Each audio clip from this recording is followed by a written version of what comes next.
UP का ये शहर बना जीरो वेस्ट सिटी। रोजाना होगा 2000 टन कूड़े का निस्तारण। मोहाल रोड के शिवरी गांव में रविवार को कूड़ा निस्तारण संयंत्र की तीसरी यूनिट का उद्घाटन किया गया। इसकी क्षमता 700 मीट्रिक टन है। शुभारंभ नगर विकास मंत्री AK शर्मा और लखनऊ की महापौर सुषमा खरकवाल ने किया। इस यूनिट की शुरुआत से शहर से निकलने वाले 2000 मीट्रिक टन कूड़े का 100% निस्तारण हो सकेगा। अगले कुछ साल में इस यूनिट से बिजली भी बनने लगेगी। 39 जिलों में कंपोजिट स्कूल्स का निर्माण शुरू। प्री प्राइमरी से लेकर 12वीं तक की पढ़ाई एक ही कैंपस में। प्रदेश की शिक्षा व्यवस्था को आधुनिक और समावेशी बनाने की दिशा में 39 जिलों में मुख्यमंत्री कंपोजिट विद्यालयों का निर्माण कार्य शुरू हो गया। वहीं 10 अन्य जिलों में जल्द निर्माण कार्य शुरू करने की तैयारी है। शेष अन्य जिलों के लिए वित्तीय स्वीकृति व भूमि चयन की प्रक्रिया अंतिम चरण में है। लखनऊ विश्वविद्यालय की स्नातक प्रवेश परीक्षाएं 5 जुलाई से।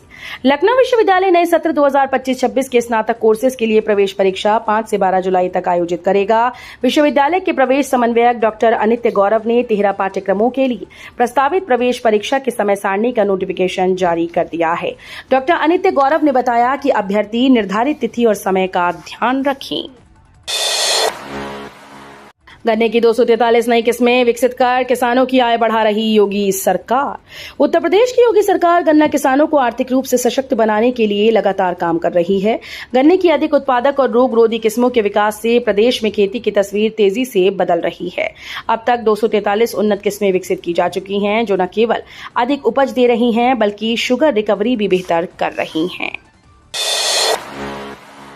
बरेली में कांवड़ यात्रा के मार्गों पर बंद रहेंगी मीट की दुकानें। डीएम बोले कोई भी नई परंपरा ना पड़े। बरेली में मुहर्रम व कांवड़ यात्रा में कोई भी नई परंपरा ना पड़े। जुलूस के आगे पीछे व दाएं बाएं पुलिसकर्मियों की मौजूदगी अनिवार्य है, जिससे श्रद्धालु निर्धारित मार्ग पर ही चले, मार्ग से भटके ना। कांवड़ यात्रा के मार्गों पर मीट की दुकानें बंद रखी जाएं। ये निर्देश डीएम ने SDM, तहसीलदार और CO को दिए। यूपी की गरीब महिलाओं को 3000 रुपए महीना देगी सपा सरकार। सपा प्रमुख अखिलेश यादव ने 2027 में होने वाले विधानसभा चुनाव को लेकर बड़ा ऐलान किया। लखनऊ में समाजवादी पार्टी पर आयोजित प्रेस कॉन्फ्रेंस में सपा प्रमुख ने कहा, 2027 में सपा सरकार बनती है तो स्त्री सम्मान समृद्धि योजना शुरू की जाएगी। इस योजना के तहत गरीब महिलाओं को हर महीने 3000 रुपए दिए जाएंगे। भाजपा सरकार पर हमला बोलते हुए अखिलेश ने कहा कि सपा सरकार की पेंशन योजना को भाजपा ने दूसरे प्रदेशों में लागू करके सरकार बना ली है। पीड़ित की समस्या पर तत्काल कार्रवाई हो, लापरवाही बर्दाश्त नहीं की जाएगी, अफसरों से बोले योगी।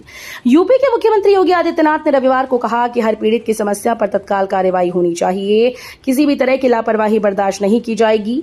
एक आधिकारिक बयान में ये जानकारी दी गई। बयान के मुताबिक गोरखपुर प्रवास के दौरान मुख्यमंत्री योगी आदित्यनाथ ने रविवार की सुबह जनता दर्शन में पहुंचे लोगों से मुलाकात कर उनकी समस्याएं सुनी और त्वरित व संतुष्टिपरक समाधान का भरोसा दिलाया।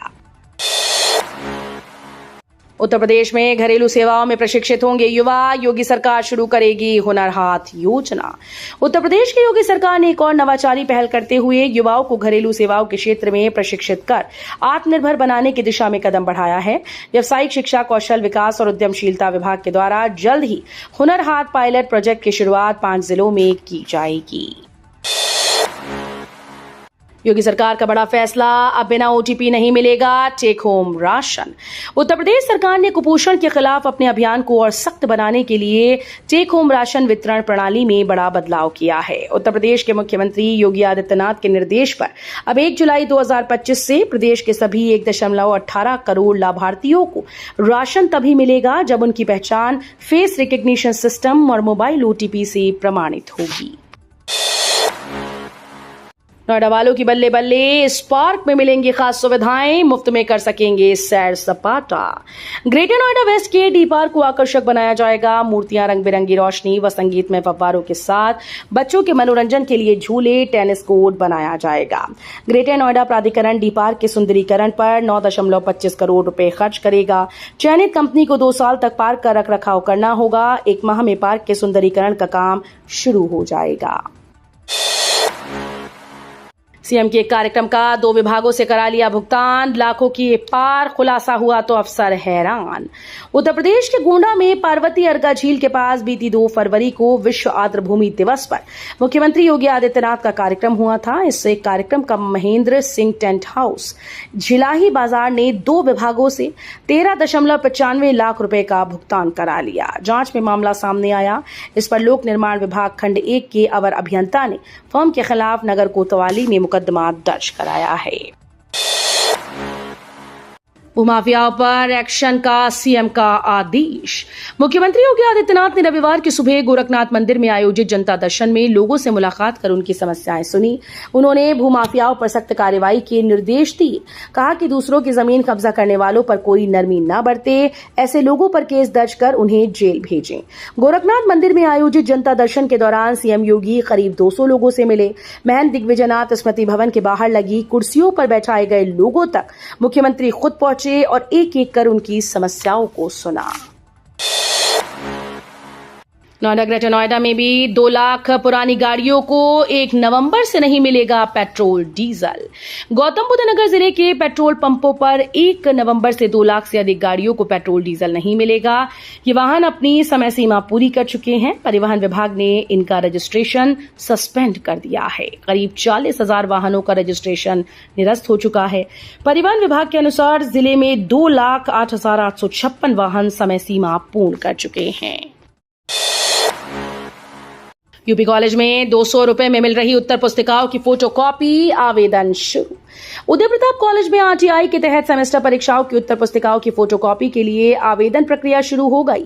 इच्छुक छात्र छात्राएं 21 जून से 5 जुलाई तक कॉलेज के गोपनीय कार्यालय में आवेदन कर सकती हैं। कॉलेज प्रशासन की ओर से जारी सूचना में स्पष्ट किया गया है कि स्नातक, परा स्नातक, बैक और इम्प्रूवमेंट परीक्षाएं देने वाले छात्र अगर निर्धारित तिथि तक आवेदन नहीं करते हैं तो उनके आवेदन पर विचार नहीं किया जाएगा। कानपुर के जीएसवीएम में साल से होने लगेगा किडनी ट्रांसप्लांट। शहर के गणेश शंकर विद्यार्थी मेडिकल कॉलेज से संबद्ध जीटी रोड स्थित शहर के सुपर स्पेशलिटी अस्पताल में बहुत जल्द मरीजों को किडनी ट्रांसप्लांट की सुविधा मिल सकेगी। इस साल ये सुविधा मिलने के साथ ही अगले वर्ष में मरीजों के लिए यहां लिवर ट्रांसप्लांट की फैसिलिटी भी मुहैया होगी। इसके लिए मेडिकल कॉलेज के प्राचार्य डॉक्टर संजय काला ने डॉक्टर्स की टीम के साथ तैयारी शुरू कर दी है। अडानी सीमेंट का फर्जी वेबसाइट बनाकर 14 लाख रुपए की ठगी। अडानी सीमेंट की फर्जी फ्रेंचाइजी दिलाने के नाम पर 14 लाख रुपए की साइबर ठगी करने वाले गिरोह का वाराणसी साइबर क्राइम पुलिस ने भांडाफोड़ किया। पुलिस ने गिरोह के सरगना समेत 2 साइबर अपराधियों को गिरफ्तार किया है। आरोपियों के कब्जे से mobile phone, laptop, SIM card, ATM card और नकद रकम बरामद की गई। ईरान इजराइल तनाव पर अखिलेश की प्रतिक्रिया। ईरान इजराइल के बीच जारी जंग पर समाजवादी पार्टी प्रमुख अखिलेश यादव ने प्रतिक्रिया दी है। उन्होंने कहा कि दुनिया देखती है कि बुरे वक्त में आप किसके साथ खड़े हैं। अगर आप अपने उस दोस्त के साथ नहीं खड़े हैं जिसने कभी आपका भला किया हो तो ये विदेश नीति के साथ बहुत बड़ा विश्वासघात है। मुख्यमंत्री योगी के कार्यक्रम में 13.95 लाख रुपए के घोटाले की जांच शुरू, 2 विभागों ने कराया गया भुगतान। गोंडा जिले के वजीरगंज के पार्वती अर्गा में 2 फरवरी को विश्व आर्द्रभूमि दिवस पर आयोजित समारोह में टेंट व खानपान में हुए घोटाले की जांच शुरू हो गई है। खास बात यह है कि इस कार्यक्रम के मुख्य अतिथि मुख्यमंत्री योगी आदित्यनाथ थे। विभागीय जांच में 13.95 लाख रुपए का घोटाला उजागर होने के बाद अब लोक निर्माण विभाग खंड 1 के अवर अभियंता ललित कुमार पाठक ने नगर कोतवाली में Mahendra Singh tent house firm Jhilahi बाजार के खिलाफ रिपोर्ट दर्ज कराई। First UP state ranking table tennis प्रतियोगिता 27 जून से पूरे यूपी से 500 खिलाड़ी लेंगे भाग। First UP state ranking table tennis प्रतियोगिता को लेकर श्री वार्ष्णेय कॉलेज में 21 जून को प्रेस वार्ता का आयोजन किया गया। टेबल टेनिस संघ के अध्यक्ष अरविंद भार्गव और सचिव सर्वेश वार्ष्णेय ने बताया कि 3 दिवसीय प्रतियोगिता 27 जून से वार्ष्णेय कॉलेज के इंडोर स्टेडियम में सुबह 11 बजे से शुरू होगी। इसमें प्रदेश के सभी जिले के लगभग 500 खिलाड़ी भाग लेंगे। अखिलेश यादव बोले, सपा सरकार बनी तो पुलिस में महिलाओं की भर्ती के लिए ढांचागत बदलाव करेंगे। सपा अध्यक्ष अखिलेश यादव ने 2027 चुनाव को लेकर बड़ा वादा किया। उन्होंने कहा कि अगर 2027 में यूपी में सपा की सरकार बनी तो पुलिस विभाग में महिलाओं की भर्ती के लिए हम ढांचागत बदलाव करेंगे। अखिलेश यादव रविवार को सपा मुख्यालय में पत्रकारों को संबोधित कर रहे थे। इस मौके पर सपा सांसद डिंपल यादव समेत पार्टी के अन्य महिला नेता व कार्यकर्ता मौजूद थे। यूपी में बुलडोजर एक्शन जारी। संभल के बाद अब श्रावस्ती का अवैध मदरसा जमींदोज। यूपी के अवैध मदरसों पर लगातार बुलडोजर एक्शन जारी है। संभल के बाद अब श्रावस्ती के अवैध मदरसे पर बुलडोजर चला है। दरअसल रविवार को प्रशासन की टीम ने सरकारी जमीन पर बने अवैध मदरसे पर बुलडोजर चलाकर ध्वस्त कर दिया। जमुना तहसील क्षेत्र के हरदत्त नगर गिरंट में गाटा संख्या 2430 राजस्व अभिलेख में खाद गड्ढे की भूमि के रूप में दर्ज है। महाकुंभ की 42% सड़कों की गुणवत्ता फेल। 20 अफसरों की टीम्स ने की है जांच। महाकुंभ के बजट से विभिन्न विभागों के द्वारा बनाई गई सड़कों में गड़बड़ी सामने आई है। इन सड़कों के निर्माण में बड़े स्तर पर शिकायत की गई, जिस पर मंडलायुक्त विजय विश्वास पंत ने अप्रैल के अंत में 103 सड़कों की जांच के निर्देश दिए थे। इसके लिए 20 अधिकारियों की टीम गठित की गई। जांच टीम एक माह रिपोर्ट नहीं दे सकी तो उन्हें समय दिया गया था। उत्तर प्रदेश में विद्युतीकरण के इंतजार में अंधेरे में डूबे गांव और गलियां अब गुजरे जमाने की बात हो चली। हर गांव तक बिजली और हर घर तक कनेक्शन की योगी आदित्यनाथ सरकार की मुहिम देश में मॉडल के रूप में उभर रही है। 8 सालों में विद्युत उपभोक्ताओं की संख्या दुगनी से अधिक हो गई। सरकार के दूसरे कार्यकाल में ही अब तक 45 लाख नए कनेक्शन लगाए गए।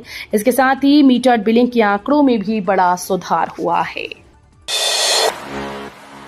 नए ट्रैफिक नियमों से पेरेंट्स की चिंता बढ़ी। नाबालिग ड्राइविंग पर सख्त सजा का प्रावधान। भारत में हाल ही में लागू हुए नए ट्रैफिक नियमों ने माता पिता की चिंताओं को और गहरा कर दिया। खासकर नाबालिगों के द्वारा ड्राइविंग करने पर सख्त सजा का प्रावधान इस बात का संकेत है कि सरकार सड़क सुरक्षा को लेकर कितनी गंभीर है। इन नियमों के तहत नाबालिग ड्राइविंग के मामलों में पहले से अधिक कड़ी सजा का प्रावधान किया गया, जिससे अभिभावकों पर भी अतिरिक्त जिम्मेदारी आ गई। नौसेना की ताकत से कांपेंगे दुश्मन। गाइडेड मिसाइल युद्धपोत INS तमाल बेड़े में होगा शामिल। भारतीय नौसेना के रूस में निर्मित गाइडेड मिसाइल युद्धपोत INS तमाल को 1 जुलाई को रूस के तटीय शहर किलिनिनग्राद में नौसेना में शामिल किया जाएगा। गाइडेड मिसाइल युद्धपोत INS तमाल अनेक मिसाइल्स और निगरानी प्रणालियों को ले जाने में सक्षम है।